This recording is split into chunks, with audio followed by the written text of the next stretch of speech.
Thanks for checking in on the State of Basketball Podcast, episode 101. I'm Adam Miller, and I'm here with Jaren Will each and every week, and we are going to be bringing you the news and notes on all 11 Division I schools in the state of Indiana, because in 49 states, it's just basketball. Man, it feels good to be back. I'm wearing a Santa sweater, not just because we decorated for Christmas at my house, but also because today feels like Christmas Eve, because we finally get to watch college basketball tomorrow and every day until Christmas Eve, right? Yeah, it is the happiest time of the year, as people would say. So, very very exciting to be back and able to watch college basketball, unless you have YouTube TV and can't watch games on ABC, ESPN, or the like. Yeah. But we're not here to talk about that. We are here to talk about the Division I programs in Indy. We didn't have to lie this time. You're right. For I the told the first truth time in the intro for the first time in quite some weeks, time. like a month. We're here talking about everybody. So just kind of a rundown of what we're going to do today. We are going to, if you want to, well, first of all, if you listened to any or all or a couple of our team previews, thank you. We appreciate that and hope that was helpful. But if you want to get like some, more detail on these teams, look for those in your feed or on our YouTube page. They're separated by team, so if you want to learn more about, Evansville, we don't have the time to really break down Evansville.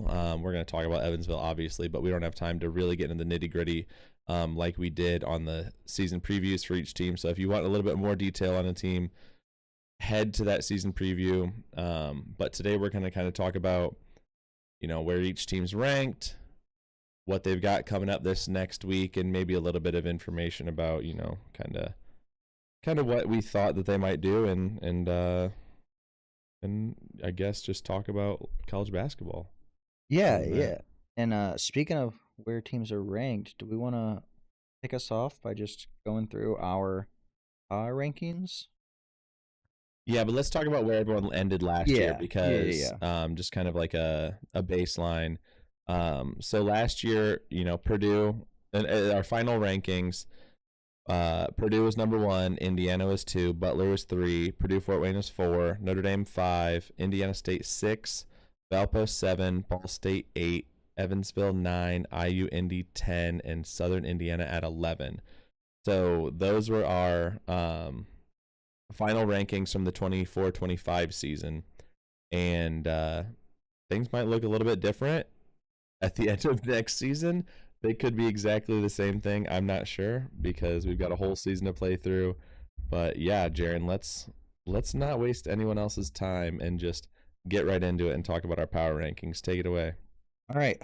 So I think how we started doing it last year, or how I started doing it last year, was going backwards, kind of revealing up to who we have number 1. Mm-hmm. So I think I'm going to stick with that. I think that builds the most suspense. So while I am doing that, I'm just gonna quick. So Nice. Right, 11 teams. So at 11, we've got IU Indy. At 10, we've got Valpo. 9 is Ball State. 8 is Southern Indiana. 7 is Indiana State. 6 is Evansville. It was a toss-up between whether Evansville and Indiana State should be 6 or 7. But we settled on Evansville at 6, Indiana State at 7. At 5, we've got Purdue Fort Wayne. 4 is Butler. 3 is Notre Dame. 2 is Indiana. And if you're keeping track at home, that means that the last at the number 1 spot, it may come as zero surprise to anyone that knows basketball. But right now we've got Purdue. Yeah, that shouldn't be shocking. If you listen to our Purdue preview, we talked about our hopes and expectations for Purdue are to win a national championship. And if you're going to be the best in the country, you're, by that logic, the best in your state too. Do be making some sense. That does make sense. So just kind of, we'll talk about these rankings when we get to each team, but to compare our rankings to what the computers say, we do use Bart Torvik as our ranking system. He filters by state, man. It's such a nice feature for us, and we love that. And so he has Purdue at 1, Indiana at 2, Notre Dame at 3, Butler at 4, Purdue Fort Wayne at 5, Evansville at 6, Ball State at 7, Indiana State at 8, Valpo at 9, Southern Indiana at 10, and IU Indiana 11. So a little bit different than ours. The top is kind of the same, but the bottom half is I think fairly different, and a couple of things went into that. Those rankings, I guess. You don't really take much from exhibitions and like scrimmages, but it's really our only data point other than like computer numbers and like projecting what people are going to do, especially when there's so much roster turnover. You never know who's actually going to be playing. Like the guys that we think are going to be impact guys could just be straight up coming off the bench. We need some more insider information, I guess, but maybe they don't want to reveal that Right. to everybody yet. But we'll go through the same kind of breakdown. If you've never tuned into our show before, kind of how we do this is we start just alphabetically, because one time simple-minded. Yeah, one time we tried doing it in power ranking order and it was just chaotic. It's because our unpaid intern did not reorganize the document. The document's already set up in alphabetical order. Mm-hmm. I think if our unpaid intern, Was paid. was willing or If they were paid, put they in the would do it. effort to potentially be paid, they would have reformatted for us. It's a cyclical thing, they don't get paid, so they don't do the work, but they don't do the work, so they're not going to get paid. Exactly. Chicken or the egg, Yeah. But we're just going to kind of like, this week is obviously a little bit different because we normally recap the games and talk about what happened and what was notable for each team in the past week, but obviously there were no games. I mean, we had some exhibitions. We're not going to get into those. Like if there was an exhibition or a scrimmage that we know of, we'll tell you the score, but we're not going to get into be like, this guy had 20-8 and get into all the details in there. So we'll start with Ball State. I mean, they went up in their Torvik ranking from the end of last year. They ended last year at 272 and they're at 230 right now. So moving up in the right direction, but they've got 2 games this week, right, Jaren? Yes. And they start their first game is it's not the most high profile game, but I think it is the coolest. Other than the in-state matchups, it's the coolest game on the schedule for this week. So on Monday, I think at 7 p.m. in Worthen, they are hosting ranked 235 in Torvik, Louisiana. That's on Monday the 3rd. They are 4-point favorites in that game. This is the first of 2 games in the MAC Sunbelt Challenge. So explain the MAC Sunbelt Challenge and what is at stake. The MAC Sunbelt Challenge is I don't want to say it's an MTE. It kind of is, but it's like the old, Big Ten ACC challenge. It's a challenge, is what it is. Yeah, it's a challenge. It's 2 conferences kind of being pit against each other. The matchups are always based on net, so it's as close as possible. And net rankings. So there's first game of the season, the first game of the challenge rather, that just happens to be this Ball State's first game of this is played, kind of based on those preseason net rankings. And then in February, around late January, early February, they'll do a kind of a return game where they'll reevaluate those net standings and then pit a MAC team up against a Sunbelt team. And so the way it's set up is, the conference that has the most wins in this challenge will receive a WWE style belt, which is pretty cool. Mm-hmm. It's a pretty cool thing that they have. So it's just an exciting opportunity to see teams go up against teams that are comparable in rank, but also see in the middle of the conference season kind of break up the mundane, constantly going up against conference opponents. compete or play against someone else. Yeah, and it's really cool because, like you said, it's like a fluid thing where you don't know. I don't know when they set the matchups, like what date they pick who they're going to be playing, but that return game in February. Yeah, it's like a team that should be on your level, so it's supposed to be pretty fair, and it's really cool. I think I don't think they have the same number of teams, so I think one Sunbelt team might have to sit out in this first round. But I think this is the first game for all MAC and all Sunbelt teams that are playing in this. So really cool thing that I wish more conferences would do. Just because, like, one, it's probably nicer on coaches for scheduling purposes. Like, you just have a game built in that is going to be like meaningful. Just kind of like when the ACC Big Ten Challenge or the SEC Big 12 Challenge or whatever they are. It's just nice to watch, and it's like good basketball usually too. So really cool. Did you say that they're hosting this one, so then their next one will be away against the Sunbelt team? I don't think I said that, but you just did. So then, So yes. I guess maybe all the MAC teams are hosting this time or whatever, but pretty cool thing. And so that's on Monday, the 3rd. So they're 4-point favorites in that. So, like, pretty close line. Gonna have I saw some clips of the basketball team going out and handing out free vouchers for pizza and snacks and drinks to go to the game at 7 p.m. So hopefully it's a big showing. We want Mike Lewis. I guess we buried the lead there that Mike Lewis is still the coach there, 4th year, I think. I believe it's his 4th year. No, 3rd. It is year 4. Year 4. He's been there. Yeah. Okay. He's done 3 years. Yes. Yeah. That's what I was. That's because he got hired, 1 year after Woodson and everybody. But they also have another game this week on the 7th, which I think is Friday. They host non-Division I Mansfield, so all-time name of a university there. It is Friday, but all-time name, but that's on the 7th. That's also in Worthen.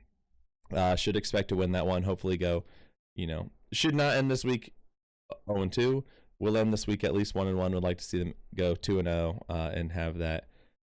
They at least good will win to not start have off. a losing record. Should not have a After losing Friday. Yeah. Right by the end of the week, Mm-hmm. going into to week 2. I'm excited. I think that the Ball State's one of those teams that I think we were kind of uncertain about going into this year, and so I think it's really cool that like we're starting the season off with that Louisiana game, because it really will be a good litmus test to see, okay, are they good? Are they bad? Is 230 the appropriate kind of Torvik Right. rank? I think is going to be a really cool thing, and that's why the start of the seasons are always. I mean, we see here, 91 Mansfield, Mhm. right? Well, that doesn't tell viewers much Yeah. about the Ball State team, right? Because that's a game that they should, win The game pretty that they'll handily. win, yeah. It should just be, just to have a, get out there and run and practice some things. But yeah, they got a good test to really see, kind of where they are. And I'm sure the coaches appreciate that. They did play one exhibition that I know of. I don't know if they did a scrimmage or anything. They came to Fort Wayne and played Purdue Fort Wayne in an exhibition. They lost that game 84-70. So, feel like the MAC and the Horizon League are, pretty comparable in leagues, like league standing usually. We're close. And so that's nice. One, I like that they had an in-state game already, but yeah, so Ball State has one pretty meaningful game and one game that they're just going to win. So not a big week for Ball State after Monday, but hopefully they can, come out of this week 2-0. Talk about Butler. So they are again coached by legendary coach Thad Matta. Also in year 4. Signature, I guess, technically in year 4 of this stint. Right. Yeah. I was wondering where you were going with that. It's technically his 4th year of this, this group of this current contract. Here we go. So Butler last year ended Torvik ranking of 77. They start this year 87, so that is a 10 spot drop, but I think is reasonable in the sense of like everything that they lost. They do Right. have a really good group of returners and new players, right, that we talked about on our preview. But still the top 100, which is where you want to see Butler. Obviously, we want to see them higher, but this week they do play 2 games as well. I think most teams play 2 games this week, right? I think there's one team that plays three. Evansville plays 3 games, but everyone but one. Everyone plays at least 2 games. Um, Yes, and which one team plays three.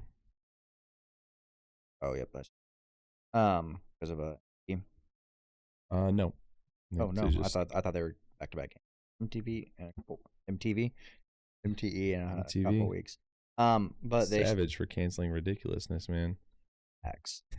They do start off with an in-state matchup, which we absolutely love.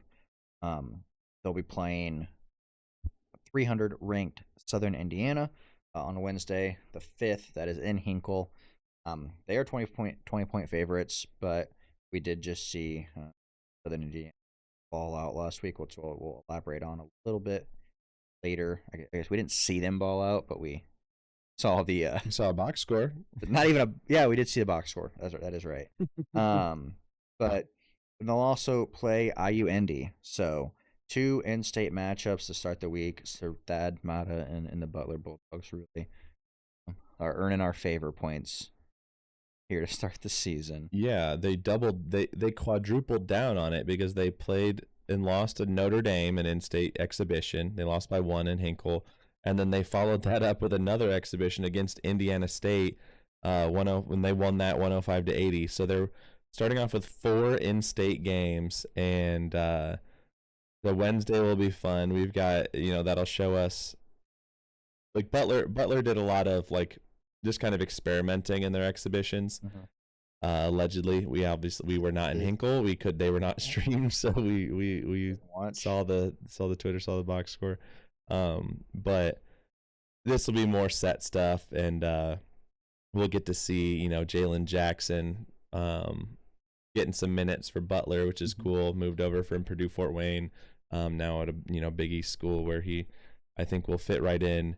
And then have IU Indy in the Battle of Indianapolis. I think it's really interesting. So that game, the IU Indy game, is Saturday, which I believe is the 9th. 8th. Saturday the 8th. Yeah, you're right. But what's interesting to me is so Butler's 26-point favorites in that. Mm-hmm. They're 20-point favorites against Southern Indiana. Southern Indiana and IU Indy are 61. Right. Like ranks away from each other. I feel like is 6 points the equivalent of 61 ranks? I don't know. I feel like when you get down like the gap between 300 to 361 is a lot smaller than the gap from 100 to 40. Yeah, that's true. But it'll be really cool because it also probably factors in that it's in Indy. Mm-hmm. That there's probably going to be more IU Indy. Well, yeah, in theory, will be a lot of IU Indy fans that can go. That'll probably help out a little bit there. Yeah, but, a lot of indie sports fans should be there. That'd be cool. Yeah. So that's gonna be a fun one for fun week for Butler. Yeah, and I mean that's just how everyone should start. I mean, like they have another team in their city. That's cool to do. Mm-hmm. If only there was another city in Indiana with 2 Division I teams that like could start the season, playing each other the first week. If only we had that. If only we had 2 teams in the same city that could play each other as well in Division I. I'll keep racking my brain. I couldn't imagine what that world would look like. Yeah. If 2 cities had Division I completely teams. Unrelated. Let's talk about Evansville. So Evansville, they went up in their Torvik ranking, which I think we said on our preview of Evansville. It's just like a little bit surprising just because they lost the majority of their scoring. They did bring back, I think, 2 starters. They brought back the Missouri Valley Defensive Player of the Year. But they went from 257 to 225. So would like to see them above that 200 mark. I like where Bart, I agree with you here that they're moving up. Let's move them up higher.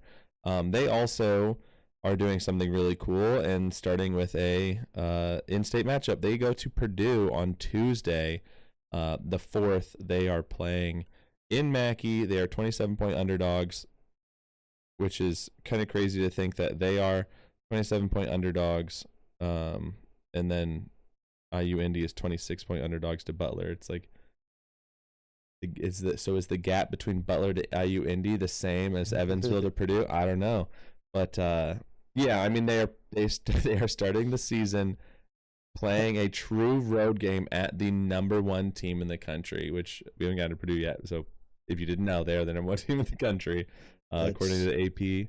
But more importantly, they're number one. They're the number 1 team in the state. It's true. Like, that matters more anyway. Yeah, this isn't unranked versus number 1. This is a number 6 versus number 1 matchup here. Yeah, exactly. I'm actually kind of surprised the Purdue's only favored by 27. I know that when it comes to basketball, at least it's really hard to have massive spreads like that. Right. Like, I wonder if this is the one where you just like take the Purdue to cover. Yeah. And like, yeah, it's a large number, but also it's like a defensive Evansville team versus like an offensive Purdue team, so it'll be a very interesting matchup. That I think I'm really intrigued by, because Evansville is like Evansville's got some big, like some nice bigs, for like a Missouri Valley. They've got some nice bigs, good size. So like that's Purdue's like I don't know, that's where it'll be an interesting matchup. Obviously Braden's going to be dicing people up like nobody's business, but yeah, so that'll be a really fun one. That's on Tuesday in Mackey. I was mid yawn, sorry. That's why I didn't kick I was waiting for I hadn't looked at you. Yeah, I was just like, are we both just sitting here waiting? When you paused, I was like mid yawn. I was like, dang it. Of course he did this. And then later in the week, like we kind of alluded to, Evansville does host Calumet College of St. Joseph. That is on Friday the 7th, so that is a non-Division I team. And then on Saturday the 9th, they host Oakland City, that is also a non-Division I. So two big opportunities to get wins, and then a even bigger opportunity to really kind of showcase what they're made of. I think is that Purdue game, more than anything, is an opportunity for Evansville to kind of show the world what they're doing down there. It wouldn't be the first time that Evansville has gone and beat a ranked team in their house. Last they did it to Kentucky. That is true. So watch out, Purdue. We'll kind of see how that pans out. They did have an exhibition last week. I think so. Yeah. A couple weeks ago. I think it was last week. Previously against Henderson State, they won by 16. Again, exhibitions are really hard to.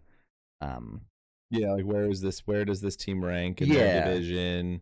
Yeah, because what pieces they have back? Like, how does it really translate? Yeah, it's more of just the team getting the opportunity to get some run in a live game. They played. Did they play 4 quarters? Is that this game? No, that was Butler, Indiana State. They played NBA quarters, which is pretty sick in general. But that is Evansville. Going going a little bit north. But going down straight, right up 69 down our list. Indiana. So they ended last season at 50 in Torvik. They start this season at 41. So a bit of a jump after completely cleaning house, starting fresh. New Except coach. a couple walk-ons. True. Kept a couple walk-ons. You're right. But soul of the team. Every scoring, they lost 100% of their scoring. Well, I don't know. Did any of them score a single point last year? I'll research. They lost 99.99% of their That's scoring. probably a fair assumption. But they did go up 9 spots with a fresh coach, fresh roster. Who is that coach? That coach is Darren DeVries. Fans of our show have probably heard of him um, a couple years ago when he was the head coach at Drake for several years and was an absolute juggernaut in the Missouri Valley for ever, really. Drake has been just that dominant. No matter who they have come in and coach, they just he turned it around, succeed. But so he was at West Virginia last year, spent a year there, then came over and is starting things fresh with Indiana. They do start with a typical bye game that we'll see from a lot of these bigger schools. They host 261 Alabama A&M. That is Wednesday the 5th. 26 points favorites there, so should handle business. I hope. I would hope. I would hope that's a game they cover. And then who else do they play this week, Adam? They go to Chicago and they play not a Chicago team. They play the 54 ranked in Torvik Marquette. That's on Sunday, the 9th. They're favored by 2 there. This is a Marquette team that hasn't taken a transfer in like 3 or 4 years. I guess it's a school program that hasn't taken a transfer. A little bit down Marquette this year than they have been in the last couple of years, but I mean they're Shaka Smart. They've been pretty good ever since he went there. And I think this is just a welcome change because the last regime wasn't scheduling a game like this in the first week, or really ever. Yeah, but and like 261. Not, I would like to see that in like the low 200s, maybe even the high 100s, but still nice that they are playing at least one, well, I don't want to say real game, but like a team that is 13 points, away from them in the ranking system, which is nice to have a test. Because one loss won't hurt you. Like if you don't win that game, it's not going to tank your season. This isn't football. So really cool that they're doing that. Love that. Love that it's in Chicago as well. I know that IU alumni always go to the games in Evanston when they play Northwestern. There's a lot of alumni up in Chicago, so I'm sure that there'll be a lot of IU fans there. They played 2 exhibitions. They beat Marion. So Marion, coached by Bob Knight, legendary coach's son, Pat Knight. They won that game 107-46. And then they played Baylor in Indy, right? I think it was an exhibition game in Gainbridge. Saturday. Yeah, they played them. No, not Saturday. Was it? I don't remember. It was a Sunday game, I think. Yeah. They won 76-74, so gutted out a win there, which is nice to see that they, didn't count for anything. Again, take whatever you will, but like they did get a stop in the final possession and got a win. Emotional win, spiritual win, not a record, not one that goes on your permanent record, but got a win there. So going to be a new look for the Hoosiers, I think, offensively, defensively. Definitely the guy calling the plays is just has a different mentality. But I think it's going to be a different look for the Hoosiers, and we'll really see kind of, if they're ready to play ball with the Purdue's and the Michigans of the Big Ten, or if they need a little bit more time after this Marquette game. Yeah, I think one thing too that we didn't talk about in our preview, but Kenny Johnson came back. Right. Coach Kenny Johnson was an assistant coach under Crean. Forgot about He was under Crean, and then he might have spent some time, might have been there with Archie. I don't remember, dude. You try and forget about those years, Yeah, but he was there for a couple years under Coach Crane, when they were in that 2012 2014 range, and they were number 1 seed in the NCAA tournament. So he knows what it is like to win at Indiana, and I'm almost curious if that's a reason that DeVries brought him in. But I think that'll be really good for the program, and he's he knows how to recruit guys from the state there, which again is something that Indiana has not done well over the. Yeah. I just wanted to throw that in there. It's an oversight that we had. All right. But Talk about the next team. Indiana State Sycamores. Last year they ended the season at 196. This year they start the season at 242, which is probably one of the bigger drops. The bigger movements that we have across any of our teams. But again, kind of retooled. Matt Graves is in his second year, and really, building the team around what he wants and needs to play his style of basketball. And he got the job so late. Yeah, it's his first opportunity to really have a full recruitment cycle with transfer portal and just high school recruitment as well. So it allowed him to kind of get not just, I don't want to say panic recruit because I don't think any coach panic recruits. No, but I mean, take the time to actually analyze what the team needs and what he wants out of the team. But he is in his second year. I think great for the program. I do think he's going to be very successful there. So I would not be shocked to see that 242 number change here as the season goes on. They do have 2 games this week. They play at 2:15 Charlotte on Monday, tomorrow, or today. We'll say tomorrow, because if you're not here live, then you can't respond. I don't know. Monday the 3rd, we'll say. That way, no matter when you're listening, you know exactly when that game is. You speak in future, present, and past tense, just in case. They are playing, and did play on the 3rd. But they're 5.5-point dogs. I do think that this will be a good opportunity again for us to kind of see what this team is made of and able to do. Yeah, I think that's going to be a good test. I like that they're playing a true road game to start it. And then they come back and they host Illinois Tech, as a non-Division I team. They play them on the 6th, which is Thursday. So they play Illinois Tech after that, and like we said, they played that played 8 extra minutes against Butler, lost 105-80.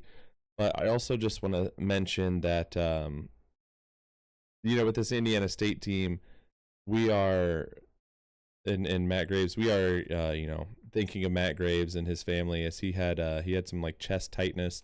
Went to the hospital, had to get, I think, a double or triple bypass for his heart, and glad that they found it early and that he should be back on the sideline this year, and we hope he rests up. They are going to be coached right now by associate head coach Mark Schlesinger. He was previously at New Orleans. He was coach of the year there in the region, in the conference.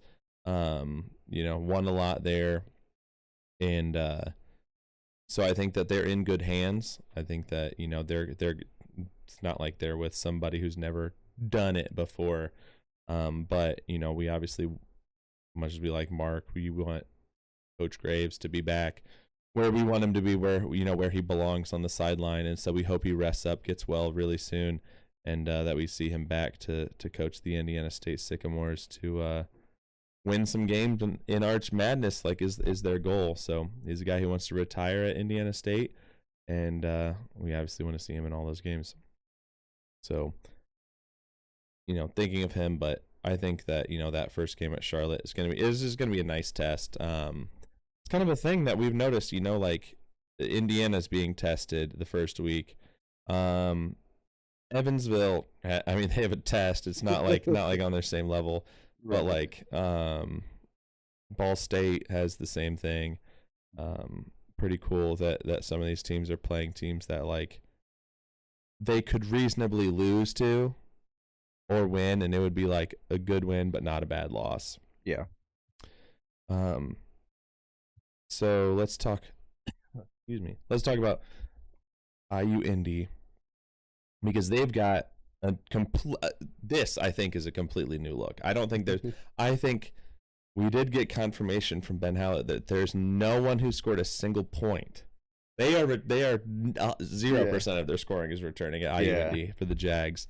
They went from 307 at the end of the year last year under their previous coach, and now they are 361 to start the season. Expected. I mean, it's IUND. They have hovered around that spot, unfortunately, for a couple of years. They kind of brought it back up. They did break 300 last year, and so I think we're going to see them do that again this year. But unfortunately, Torvik and every other computer has brought them back down It's also to hard that too level. because a lot of the guys are not Division 1 transfers. Mm-hmm. So it's, how do you there's no The nerf in the algorithm. yeah, there's no Torvik of Division 2 that we're aware of. That's true. I mean, if there is, I haven't looked, and I will not look. Maybe let's start that. Nope. Okay. Sorry. You were a one-time math major. We could probably do it. We could probably do it. I didn't mean to shoot you down so quick. I apologize. I know math is your thing. At one time. at one time, and maybe again. No, that's gonna happen. That's where we hire some. Another unpaid intern. Another unpaid intern. But just to take this little break in the show, if you would like our unpaid intern to become paid, you can support us by going to our merch store. We do have a merch store. We don't talk about it often, but we do have it. We've got a lot of cool things, and we're always adding new things. Like this hat. Quite literally like the hat Adam was wearing, or this Hawaiian shirt behind me that we actually need to redesign and make a little bit better. I just haven't done that yet, I don't think. But you can check that out. The link is in our social media link tree. We can go there and support us as the season is being kicked off. And we made the effort to reasonably price things. Like, we're not out here trying to become millionaires off of merch, right? We want to sell our that things comes later. That comes with the rug pull. The rug pull later on is we when will not be doing. We do not condone rug pulls. I will. There is no TSOB coin in the future.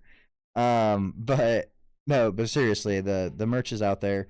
If there's any ideas on things you want to see, we do have a Discord as well that you can join. And I believe we have a merch idea channel. So always happy to take that into account. But it does help us put on a better product. Over the years, if you've been here since the jump, we've come a long way in our production quality. And you were here at the Jaren's apartment days. God bless you, man. Thank you. If you've been riding with us since day one, we do have merch out there that you can purchase to support us. And the pennies that we make from that only benefits us by allowing us to do make further upgrades, maybe share some dividends with our unpaid intern. I just think it's cool stuff to have. Yeah. But what else I think is cool is that they are going to be playing a really tough game, and I think that we're gonna see IUND go into the Schottenstein Center at Ohio State. They play ranked 16 Ohio State. I don't know what they're in the AP poll, somewhere in there, but Torvik's our guy. So they're 37.5 point underdogs on Monday. Egregious. That's a crazy number. I think this IUND team is capable of scoring about 1 million points a game.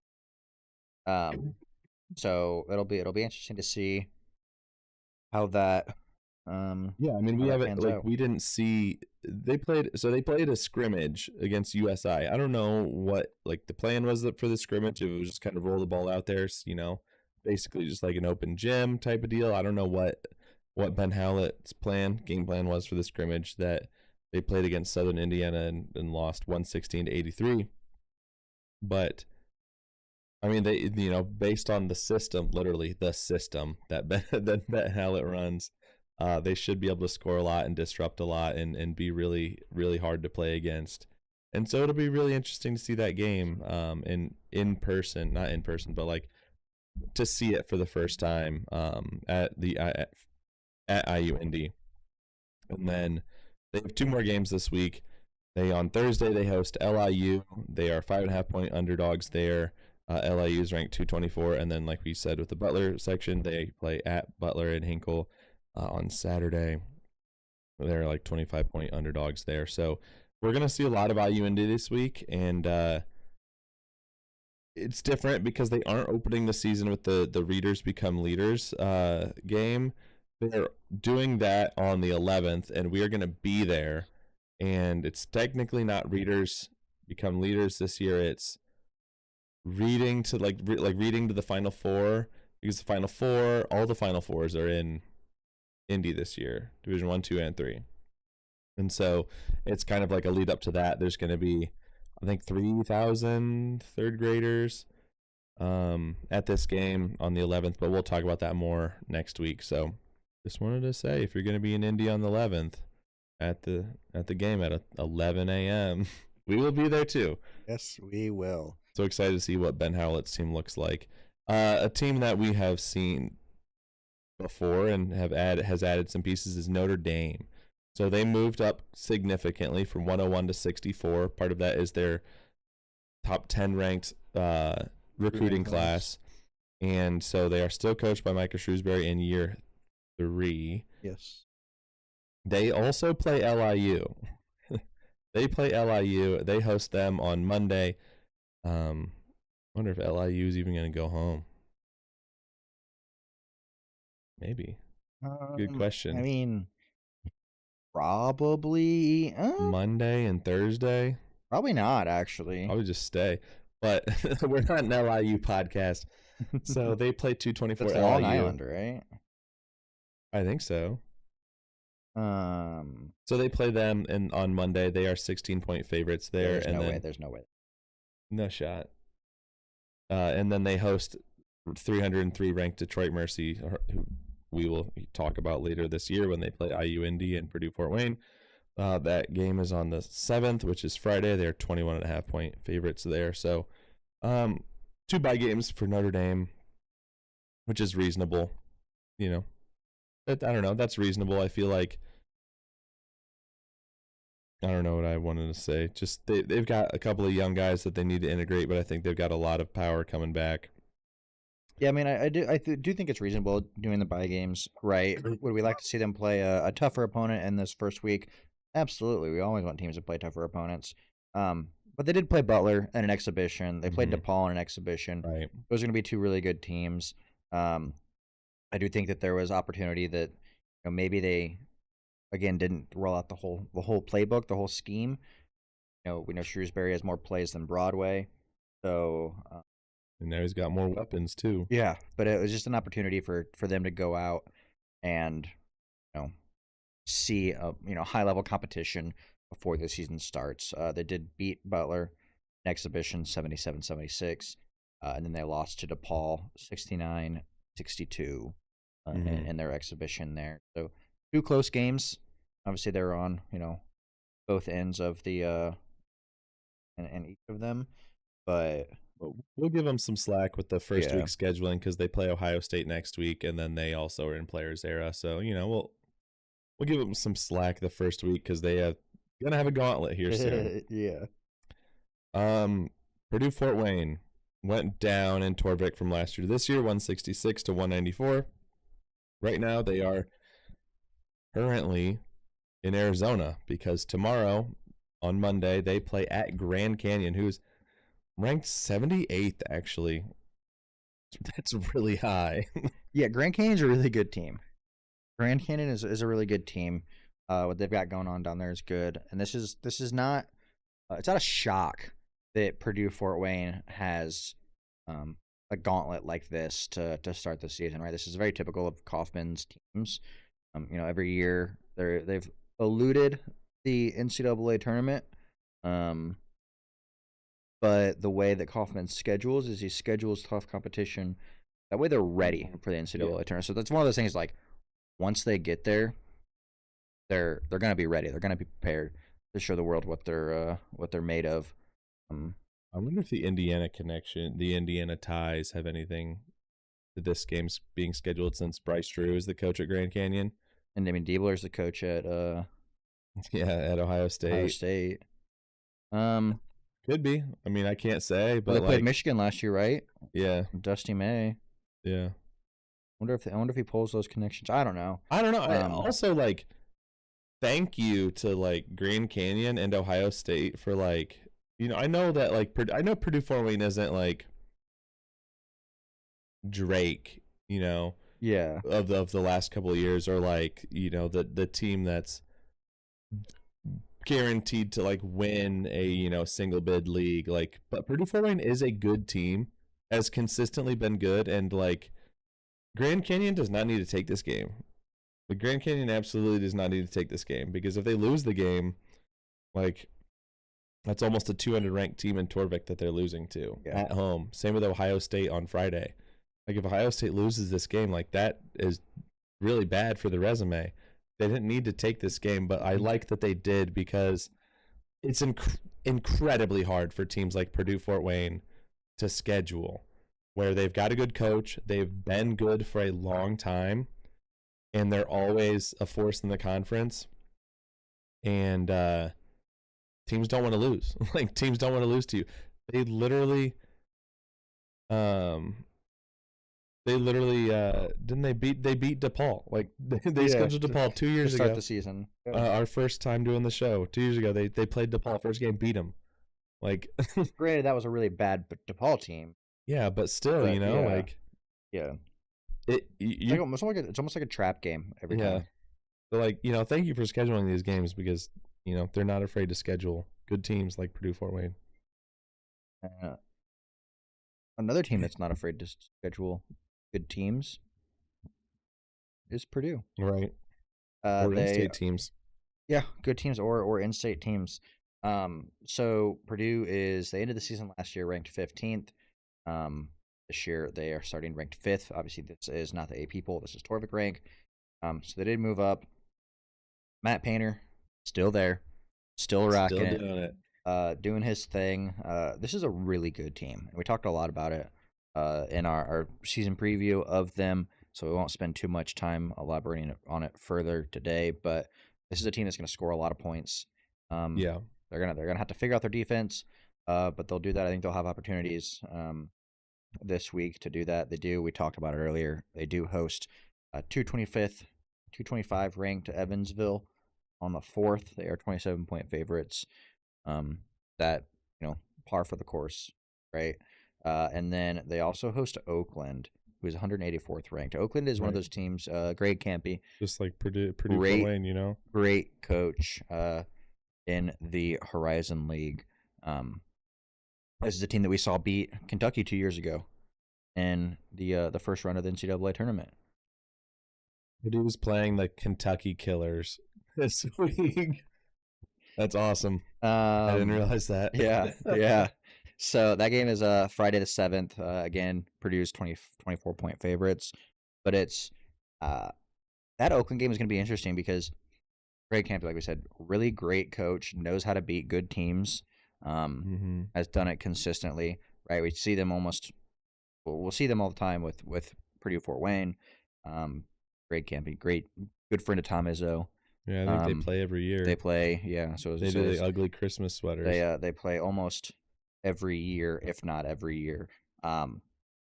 This Purdue team, we did see them lose an exhibition last week or a couple weeks ago at Kentucky. It was 78-65 was the final score. Kentucky fans were ready to give themselves the national championship trophy right there, dude. Yeah, they were so ready until they turned around and lost to Georgetown. But it was that hangover. It was just such a funny experience to be like, oh my gosh, we're winning the national championship, to then immediately losing to Georgetown and being like, exhibitions don't matter. Yeah, it immediately switched up. Yeah, we did see Purdue lose, but that's okay. Again, exhibitions are exhibitions. They don't really matter too much.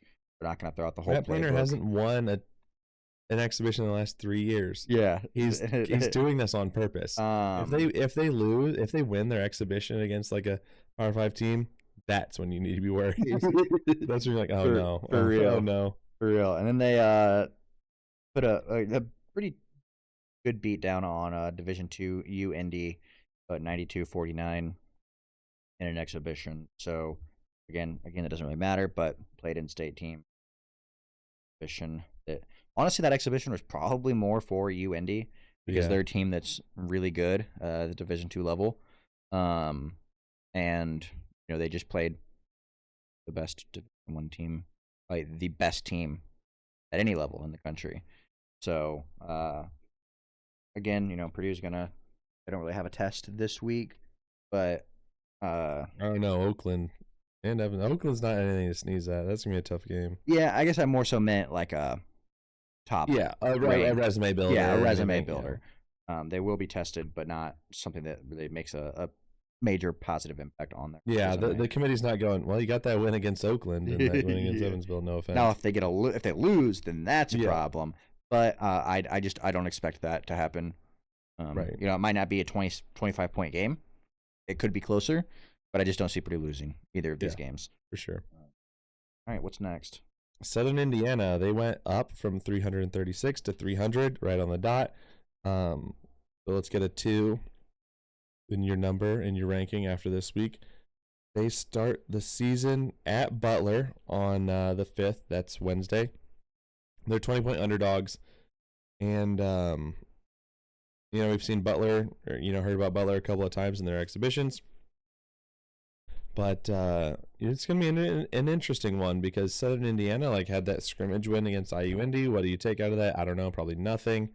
But Southern Indiana, I think, has some pretty good pieces and should be looking to really compete in this game. And then they host 282 VMI on Friday the 7th. They're 3.5-point favorites there. Like that one. That's a good that's what I want from the first week. A game where you're playing a Power 5 team, a bye game, get some money, and then come back second game of the week and have a team that's gonna test you, be comparable to a conference game and not a bye game. So I like that that move by Coach Gerard. They also did beat they played an exhibition scrimmage against Bellarmine and won that game by double digits. So I don't know how good Bellarmine's going to be. I also don't know how good IU-Indy's going to be, so I don't really know what to take from any of these things. Right. But we've got a good friend down on the sideline there at Southern Indiana and Coach Sprue, so we're hopeful that they're gonna make it. I apologize, we got a correction in our comments on the YouTube where we said that since we've been doing the show they haven't made the OVC tournament. They did make it our first year. But remember, it was the game they almost won, but Jerry and AJ were both out and they still almost won. That was the game. I forgot because they lost that game. I had just kind of forgotten about it, but they're looking to make the OVC tournament. I mean, God forbid it's in Evansville. Hey, this team's in Evansville. We have another team in Evansville. They should do something. They should link up. They should link up. So I would like to see them make that tournament and compete in it and play well. So I don't know. I mean, a ton of new pieces here at Southern Indiana, but the guys that they brought in, I think, are dogs. Yeah, I agree. I agree with that. Another team, the last team in Indiana that we'll talk about this week, got Valpo. Valpo, still coached by Roger Powell, great coach up there. They did really well last year to end the season strong. Level of their players transferred up, which is great for them. I mean, even Coach Powell even came out and said that I'm going to help our players. I'm going to develop them as much as I can while they're here, and then when they're ready to leave, if they should they choose to leave, and I'm going to encourage them. I'm going to help them, land on their feet and type scenario. So doing great things. Kind of retooled their team. They did end the season last year at 207, and they're starting this year at 284. So a bit of a drop, but that's to be expected when you lose two major pieces. All right, and Cooper Twieger, and then Cooper's twin brother Carson also transferred as well. I never even got to use the nickname, man. I never even got to use the nickname. What, the Twin Towers? Twin Towers, never even got to use it because, like, no offense. I mean, Carson had a couple of games, but he wasn't. He was literally Cooper's twin, but he wasn't Cooper's twin on the court, you know? Yeah. But this week they start off hosting Eastern Illinois on Tuesday the 4th. They are 4-point favorites there. That's a good strong test. It's a very comparable team, right? Eastern Illinois is 293, Valpo's 284. And then they go down to Rupp. Everybody wants to play in Rupp this year, man. They play Kentucky on Friday the 7th, where they are 31-point. It says Underdogs favorites. are their favorites. They're favorites in my heart. Our unpaid intern marked them as favorites. They're 31-point dogs. But again, I mean, Kentucky is, they're no smucks. I'm gonna move the line. 62 points. That would pay $1 trillion. Yeah, I don't think it would. There's no way it allows. It would probably let you take -20, right? Or like +20. That's probably all it would let you take. Yeah, but no more. I need to find a sports book that lets me take Big Valpo -31. So they've got 2 good games, right? 2 games that are going to kind of tell us what they're made of. Tell them what they're made of, get them prepared for the season. They did beat Brescia 104-62 in an exhibition. Brescia's an NAIA program, so no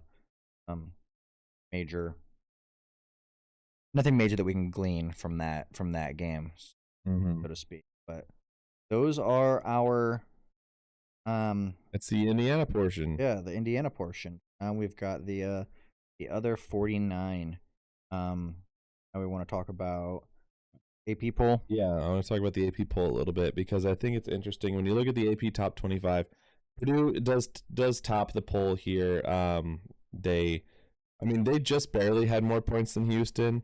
Houston's at number 2, so it's Purdue, Houston, Florida, UConn, which I think is interesting because those are the last 4 teams to play in the national championship game. Yep. Which is like very funny, but also a little bit surprising that like they've all stayed right there. I mean, UConn. That's dating back Purdue 2 years had ago. UConn and Purdue played in the championship 2 years ago, and then like both from that year had like down years in comparison, and then Houston and Florida played in it last year, and they're 2 and 3. So Purdue, Houston, Florida, UConn, and then the team that I think I had winning my bracket, number 5, is St. John's. So it's kind of the same. It's kind of the same people here being at the top of the poll again, with as to like who we thought could win the national championship. Duke is 6, Michigan 7, BYU's 8, Kentucky's 9, Texas Tech's 10. Which is I don't know if it proves. I don't know what this says about college basketball because with the transfer portal, anybody can be good. Mm-hmm. So does it make more sense that like Purdue, Houston, Florida, UConn, St. John's, Duke are good again because of the transfer portal? Purdue obviously took fewer transfers than most, but are we surprised that like more new teams aren't making their way in? Like Louisville's at 11, like they were pretty good last year. We've got good teams in there, but for the most part, it's like the same teams as last year. Yeah, I mean, you got UCLA in there. Mick. Yeah.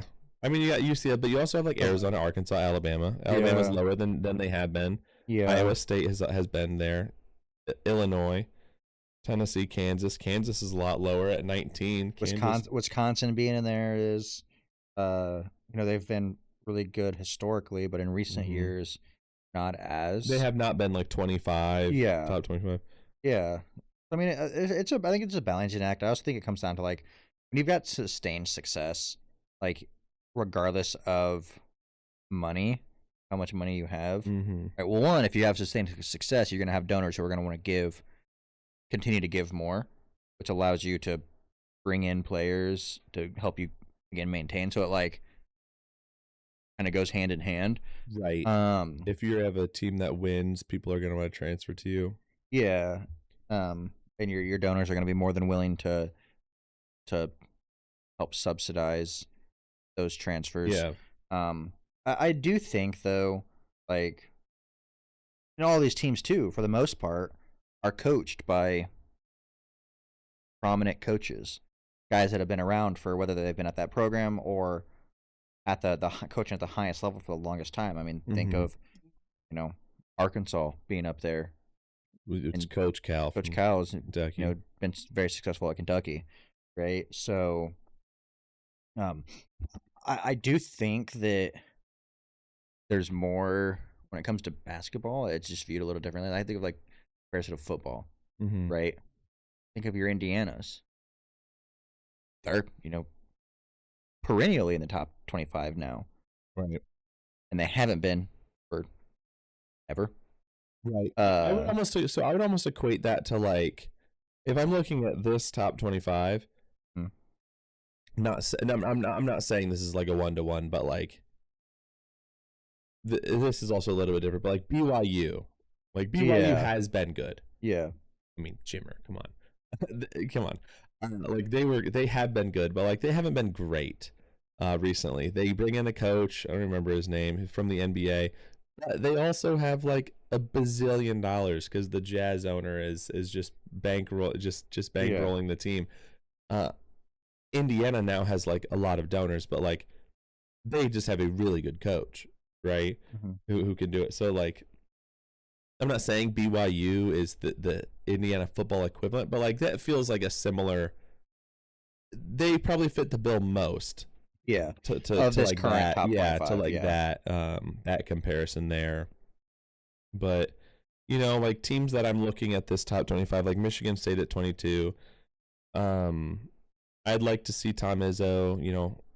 I don't know how much longer he has. He says he's not thinking of retiring yet, but like, dude, I wish I had a job I liked working that much, and also made millions. yeah, you're right. That I would work, just continue to want to work until I'm a billion. But a lot of national champions on here, a lot of runner ups. Florida, Yukon, St. John's. Kansas, Yep. Arkansas, Louisville. runner ups. Yeah. Yeah, Louisville. So it's coaches that have won before, but I guess we did not mention that Indiana did receive one vote. I don't know who gave Indiana one vote, but they did get one vote. So Which there's is that. a positive sign. So either someone just kind of threw them on there because they're Indiana, or there's a ball knower. I would like to see Indiana, receive more votes. I think that if they win against Marquette, maybe they get a couple more votes. Like a win against Marquette's not going to repel them into the top 25. They'll still be, like NC State got 101 votes. They were 26th. Right. But pretty interesting top 25. Buried the lead, but this is the first time this is the first time Purdue has ever debuted at number 1 in the AP poll. So I remember a couple of years ago when it was just like, oh, Purdue's hit number 1 for the first time ever. Yeah. And then Rutgers hit them like a train, and then it was like everyone's like, ha, like that's it. And then they've just continuously kept it rolling and replaced pieces. Braden Smith, I think, is right now the favorite to win National Player of the Year. It's gonna be a tough race though, dude, because like there are some good freshmen. Like, did you see in Duke's exhibition Cam Boozer drop like 24 and 22 or something like Yeah. that? 24 Yeah. points, 22 rebounds. Like that's insane. That is very insane. I think it's gonna be like Braden's probably gonna average 20 and 8. 20, probably almost 20 points. I think Probably he'll like average 8 a double assists. double. I think he'll average a double double. I don't know. That's a lot of assists, man. But I did just But they've hear. got more scorers now. Is the thing. So That's like, true. That's true. So he's on pace. If he averages the in some change assists like he did last year, he will be, if he averages the same, he will leave Purdue most assists ever. He will beat Bobby Hurley, which has stayed for decades. Yeah. Yeah. Decades. That's crazy, man. And he's a dude that had one Division I offer. It turns out Matt Painter knows ball. He do be knowing ball. He does know ball. All right, so let's talk about some games in the other 49 that are coming up next week. I guess this week, rather. So on Monday, the 3rd, we have a matchup of number 4 Florida versus number 12 Arizona. That is in Vegas at 7 p.m. So that'll be a fun, opening day game against two highly ranked teams. And then a special shout out or another game to watch is BYU and Villanova at 9:30. So you can get two back-to-back bangers. Villanova's not ranked, but they are a team that should be pretty good this year. I think they didn't receive any votes actually. I'm crazy and just blind. For the true sickos out there, Winthrop versus Queens at 8 a.m. on YouTube. Yeah. You're a true sicko. We are sad to say that IUND does not tip off the college basketball season, but I mean, if your school hasn't even started at 8 a.m., they can't bring all those third graders in on a field trip. But yeah, that's the first game of the season. 8 a.m. starts early. So you can tune into some college basketball before you even clock into work. Just don't watch on your drive, please. Tuesday, the 4th, our game of the day is Texas versus number 2 Duke. That's at 8:45 p.m. I mean, that's a great game to start the week with.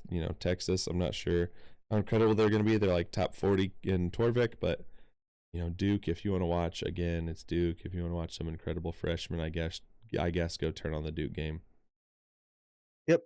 And then on Wednesday, the 5th, we do have our honorary 12th school, Maryland Eastern Shore, playing at Georgia at 7 p.m. Maryland Eastern Shore is 355th in Torvik. Georgia is 32, and they've received a couple votes, I believe. No. Didn't receive any votes. Man, that's crazy to think about. They're top 30 Torvik, but not getting any votes. So when I found out that IU Pennsylvania has absolutely no affiliation with IU, just made me love Maryland Eastern Shore as our 12th our honorary 12th Indiana team. They're starlings. Just love them. They are a great team to support and talk about. Thursday the 6th, our game is Chicago State at St. Louis. You can watch some former Sycamores there. You can see Larry Blurd, Larry Nerd, Kareem Abdul-Jabbar played for St. Louis, and then that's what I said. I thought it sounded like it's actually Kareem is actually suiting up. He has eligibility left. Dude, these days, I mean, yeah, true, dude. Not ruling it out. Rick Pitino did call dibs on Giannis. He did. He did call dibs on Giannis. He did call dibs on Giannis. They play Chicago State. That game's at St. Louis. Chicago State is just a sickos team. They used to when they were conference list, they used to just be running through the gauntlet. Yeah. To get 30 games, man. It was just so fun. So make Chicago State again. Friday, we've got 16 Kansas State at number 22 North Carolina. That is at 7 p.m. on the 7th. That'll be a really good game. Two pretty good programs, both top 25 teams. So, great Kansas State also is on top 25. They're receiving votes, though, I think. I said that last time. Yeah, they are. They got 13 votes.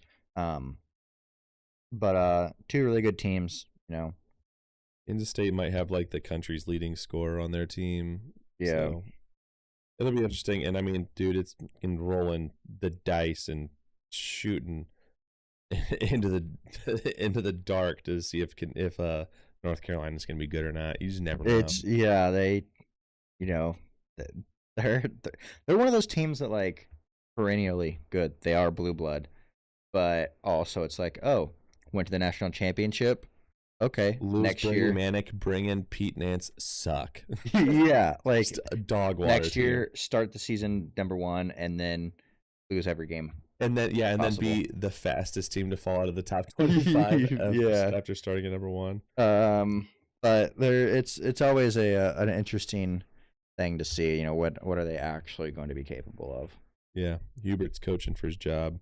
That game Saturday, the 8th. Our game is Alabama at St. John's. That's an MSG. That's at noon. That's gonna be a great game. I mean, that's like, I don't know that Alabama is like national title contender, but I mean they're definitely like an Elite Eight, Sweet 16 team. So as is St. John's. St. John's I think is right there. I think 5th in the AP poll. So 2 really good top 25 teams, top 25 matchup the first week. Love to see that home game for St. John's and MSG, where Rick Pitino wants to play all his home games.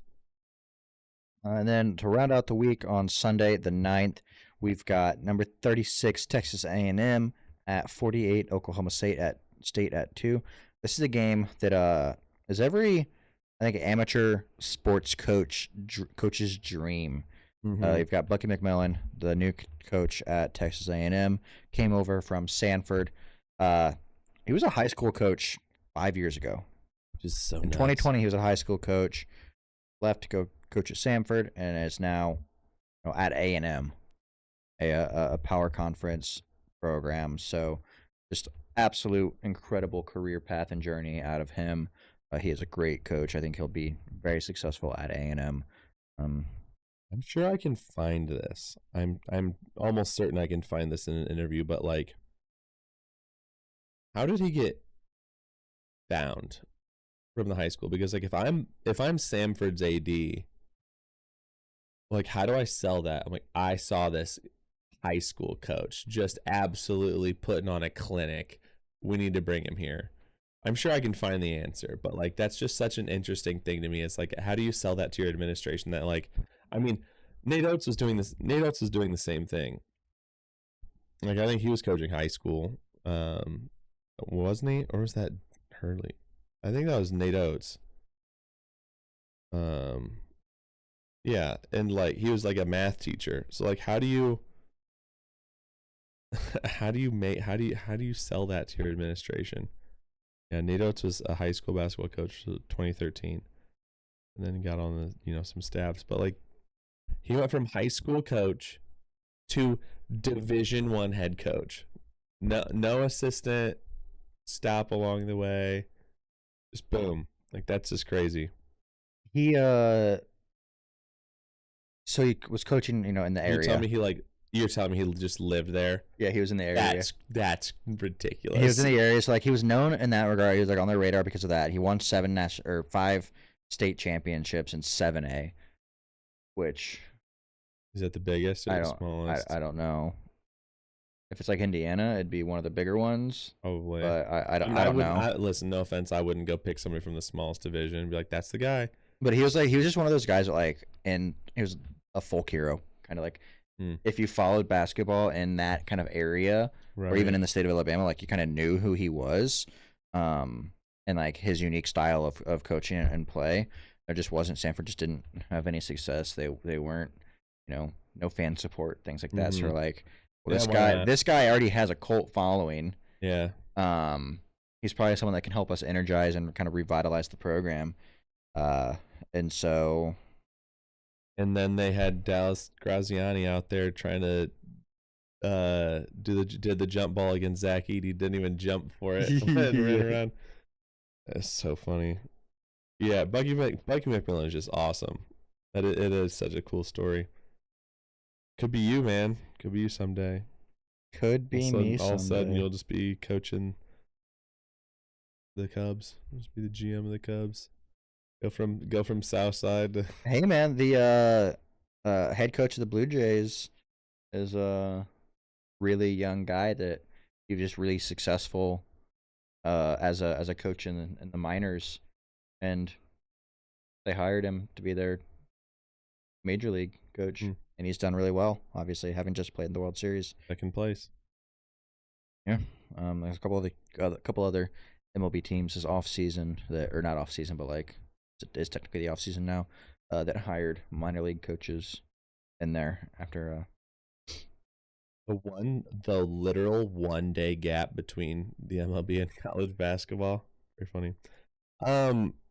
If you've tuned into the show before, you know when we get an hour in or so, we usually have another 30 minutes. Of dead of 30 minutes.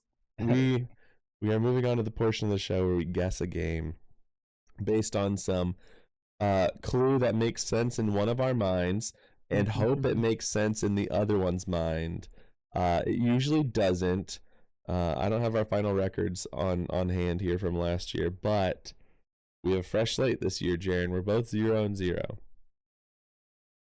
We're gonna pick a game. So how it works is we each picked a game upcoming this week, and we have to give a clue to the other person to get them to guess what game it is.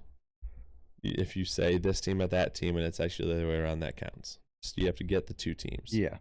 So I think we both had abysmal losing records last year and probably will forever.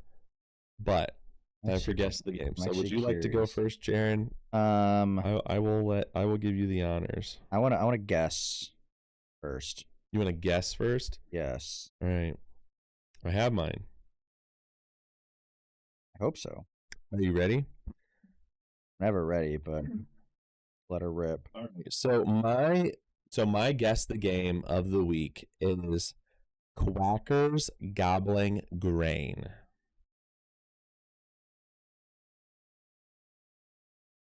Quackers Gobbling Grain. Oh, it's Rice and Oregon.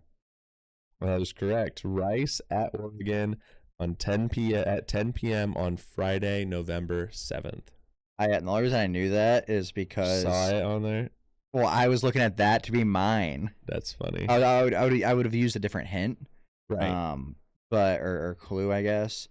But yeah, I was. We'll never use the same clue, even if we pick the same game. I was considering it, so that's why I was like, okay. I was looking at a couple, and that's the one I decided. I was gonna make like a roast duck. Yeah, I was like, I don't want to go too difficult on the first one. When Jaren's starting 1-0. Let's fucking go, boys.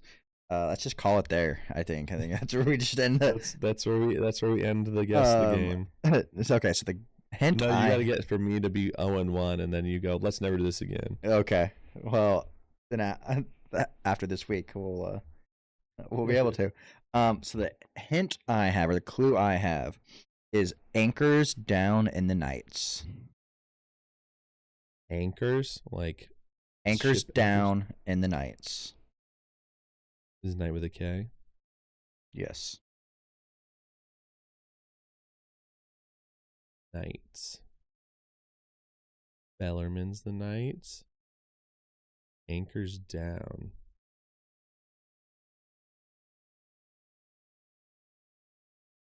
Is it like Navy? The Knights. I'm just going to let it rip and say Navy Bellarmine. That is incorrect. It is Vandy at UCF. Vandy's sports slogan is anchor down. Didn't know that. Not a Vandy head. No. I don't know what they call themselves. I don't affiliate with the Vanderbilts of the world, if you know what I mean. Yeah, that's fair. I went down I talked about it a lot on College Game Day last week. The last one I was able to watch because no longer ESPN access. But they say a bunch down at Vandy in honor of their sports programs. It's anchor down. Really, the Commodores? Yeah, which makes sense, right? So yeah, it is Vandy at UCF. That is 4 p.m. Saturday, November 8th. UCF Black Knights. Right, they are the Black Knights. Are they the Golden Knights? Vegas. Can't they both be the Golden Knights? I mean, They are the. Bro, come on now.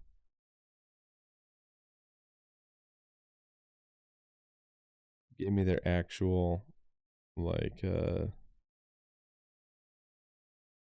nitro or whatever. Black and gold, just the knights.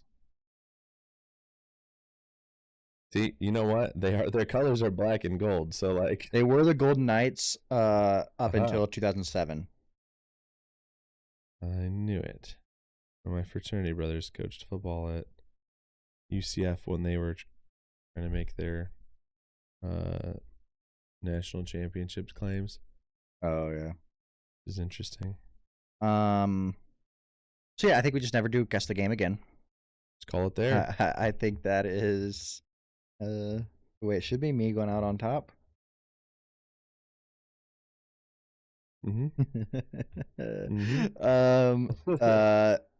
But basketball is back. College basketball is back. Yeah, bro, the Pacers won one game, man. Come on. They won one. They won one. They had 7 players out. Bro, they're just tanking to get waiting. Cameron Boozer. Somebody. Help. Somebody. Just one person. I would say Braden Smith, but they don't need another point guard. Let's get a TJ McConnell who passes better but doesn't defend as well. I don't know. No, they're just going to tank. They're going to get... Bro, they don't even have to try and tank. Like, there's all those people are just sitting there collecting their money. They're just like, everyone on that roster knows I'm either going to be gone next year, or we're all just waiting for the next year. Like, we're all just waiting. So we might as well suck. Yeah, might as well take precautionary time out. Like, yeah, and I don't blame them because, as a fan, yeah, I expected us to be doo doo. Yeah, yeah, which is fair. Or maybe who's a really good center in college? I don't know, dude. I wonder if there's. This is like the first year I think in a while that there hasn't been like, unless I'm just grossly think. I mean, pick any 7-footer from Michigan, sure, but like I just don't think there's a standout. Well, Chris Sanic Jr. from Houston is a power forward center, 6'11". He's projected to go 9th to the Grizzlies. The first center to come off is supposed to be the first center to come off the board. Other than that, man, you're looking a lot of point guards, shooting guards. Which is not what the Pacers need. No, dude. Like, I mean, we're not even on here. We just fourth. Small forward Nate Ament from Tennessee. Okay, that'd be fine too. Yeah. Miss Darren Peterson from Kansas is supposed to go 1 to the Nets, and then Cameron Boozer to the Hawks. AJ DeBonsa to is that Washington? Yeah. And then us 4th pick. Hey man, DeBonsa or Boozer would be sick, but again, it's not really not quite fits. We don't need a point guard. Yep, it's fine. And hey man, I trust him down there. I trust the front office. Me too. But college basketball's back, baby. Yes. And we will be back next week. Talk about this week's list of games. But the clock is showing quadruple zeros, so it's time for us to get out of here. Thanks for checking in on the State of Basketball podcast. We will see you next time. And remember, in 49 states, it's just basketball.